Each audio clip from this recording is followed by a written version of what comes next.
Hi again. We're going to go ahead and get started on the next video. And I just wanted to start off with this quote by Willow Bay. She's a CNN newscaster, and she has kind of a hot button for hormone replacement therapy.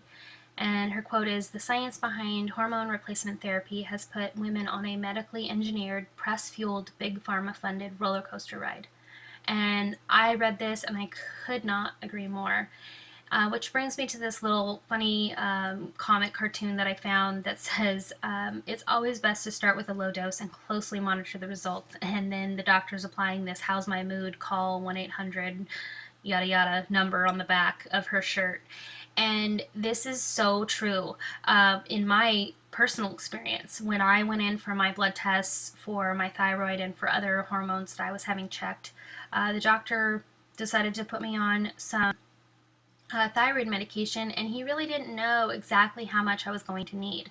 So it was kind of this, let's just put you on a little and see how you do.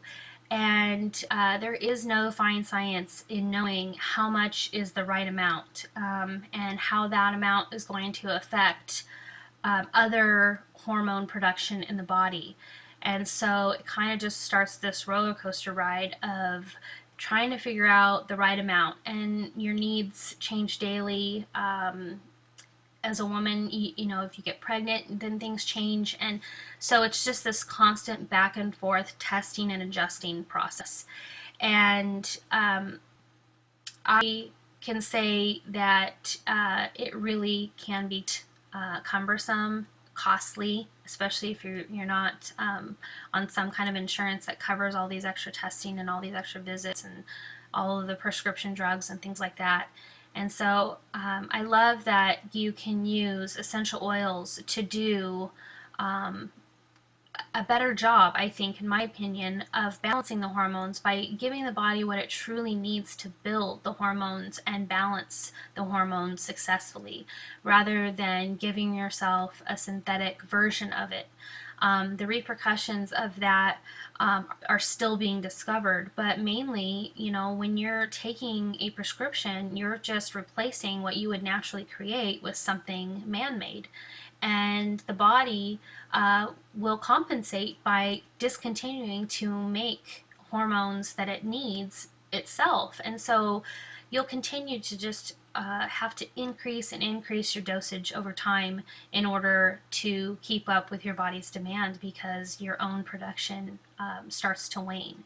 So with essential oils, that doesn't happen. Your body's getting what it needs. It's not getting something as a replacement. It's having the building blocks that it needs to be able to produce its own, and that is always, in my opinion, the best way to go.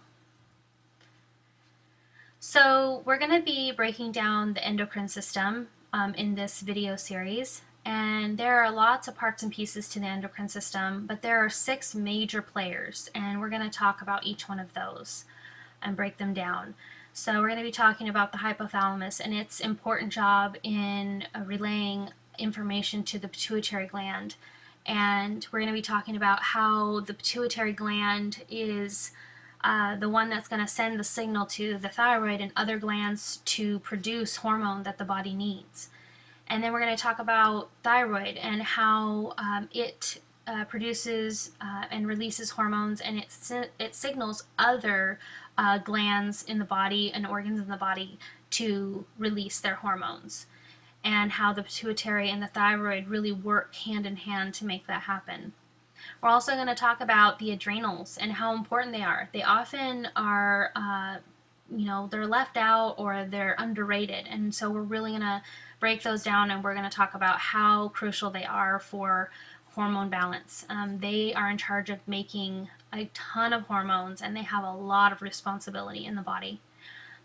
And then we're also going to talk about the liver. The liver often gets missed in the endocrine system because it's typically grouped in with the digestive system, but it is extremely vital to the endocrine system that it's functioning properly, because it is in charge of balancing all the hormones in the body. So we'll talk a little bit more about that. And then we're going to be talking about the ovaries and the uterus and how they make, release, and store hormones that you need. especially your sex hormones. And then we're going to touch on at the very end some of the things that you can do when you're past the time where you're making babies, and or maybe you've had surgery and you don't have these parts anymore, and how that affects you, and how the body compensates for that.